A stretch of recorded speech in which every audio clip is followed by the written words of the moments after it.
প্রায় 400 কোটি টাকার বেশি পাকিস্তানকে দেওয়া হবে না। এছাড়া আইনি জটিলতায় তোলা হতে পারে কাঠগড়ায়। অন্যান্য অসুবিধা তৈরি করা হবে বোর্ডের ক্ষমতায়। তবে কোনো হুমকিতেই ভয় পাচ্ছে না পাকিস্তান। তাই পাকিস্তানকে মানাতে ইমরান খাজাকে দায়িত্ব দিয়েছে আইসিসি।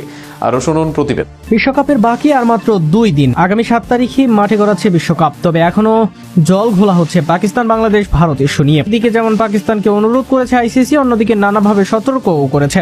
সতর্ক করে বলা হয়েছে আইসিসি পাকিস্তানের বার্ষিক রাজস্বের পুরো অংশ আটকে রাখতে পারে এবং সে অর্থ থেকে সম্প্রচারকদের ক্ষতিপূরণ দিতে পারে। বার্তা সংস্থাটির তথ্য অনুযায়ী এই রাজস্বের পরিমাণ প্রায় $3,50,00,000, যা বাংলাদেশি টাকায় 427 কোটি টাকা প্রায়। পিসিবির সূত্র আরও জানায়, গত সপ্তাহে পাকিস্তানের প্রধানমন্ত্রী শাহবাজ শরীফের সঙ্গে সাক্ষাৎকারের আগে পিসিবি চেয়ারম্যান মহসিন নাকভি বোর্ডের আইন বিশেষজ্ঞদের সঙ্গে পরামর্শ করেন।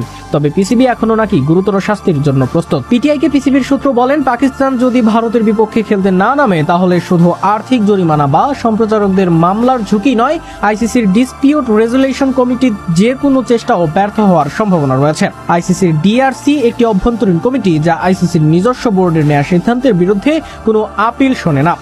নাকভির কর্মকাণ্ড ঘনিষ্ঠভাবে পর্যবেক্ষণ করা বোর্ডের সূত্র বলেন, ভারতের বিপক্ষে না খেলার বিষয়ে সরকারের নির্দেশ থাকলেও পিসিবির সমস্যায় পড়তে পারে, কারণ তারা নিজেদের ইচ্ছাতে সব ম্যাচ নিরপেক্ষ ভিন্নতে খেলছে, ভারতে নয়। সূত্র আরো বলছে, দ্বিতীয়ত ভারত সরকার তাদের দলকে পাকিস্তানে খেলার অনুমতি না দিলেও এশিয়া কাপ বা আইসিসি ইভেন্টে নিরপেক্ষ ভিন্নতে পাকিস্তানের বিপক্ষে খেলতো তাদের কখনোই বাধা দেয়নি।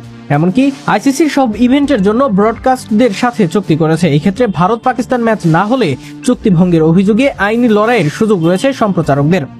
সূত্রটি আরো বলেন, যখন আইসিসি সমস্ত ইভেন্টের জন্য সম্প্রচারকদের সঙ্গে 4 বছরের চুক্তি করেছিল, সেই চুক্তিতে পাকিস্তান ও ভারতের ম্যাচও অন্তর্ভুক্ত ছিল, যার ভিত্তিতে সম্প্রচারকরা আইসিসিকে অর্থ প্রদান করেছে। সুতরাং চুক্তি ভঙ্গ হওয়ায় পিসিবি ও আইসিসিকে আদালতে তোলার আইনি অধিকার রয়েছে সম্প্রচারকদের। অন্যদিকে গালফ নিউজ জানাচ্ছে, 2026 টি-20 বিশ্বকাপে ভারতের বিপক্ষে পাকিস্তানের ম্যাচ বয়কটের সিদ্ধান্তের পর মধ্যস্থতা করতে একজন ঊর্ধ্বতন কর্মকর্তাকে নিযুক্ত করেছে আইসিসি। আগামী 15 ফেব্রুয়ারি কলম্বোতে সূচি থাকা ম্যাচে পাকিস্তানকে খেলতে পিসিবিকে রাজি করানো তার দায়িত্ব।